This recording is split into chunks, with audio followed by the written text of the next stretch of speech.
மொழி சம்பந்தமா அண்ணா பேசுனது தான் நினைவுக்கு வருது.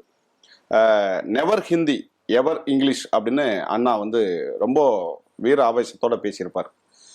அது இப்பொழுது இந்த பிஜேபியினுடைய இந்த ஹிந்தி திணிப்பு மீண்டும் வெடிச்சா எங்களை போன்ற இளைஞர்கள் அல்லது எங்களுடைய இயக்கத்தை போன்ற தமிழ் தேசிய அரசியலை பேசக்கூடியவர்கள் நெவர் ஹிந்தி எவர் தமிழ் அப்படின்னு சொல்லக்கூடிய ஒரு நிலை வரக்கூடிய சூழலை இந்த இந்தி திணிப்பின் மூலமாக உருவாகிவிடும் என்பதைத்தான் நான் பிஜேபி சர்க்காருக்கு ஒரு எச்சரிக்கையா சொல்ல கடமைப்பட்டிருக்கிறேன். ஏன்னா தமிழக வரலாறு தமிழ் மொழி பாதுகாப்பு அப்படிங்கிறதுல ரொம்ப உறுதியா இருக்கிறோம்.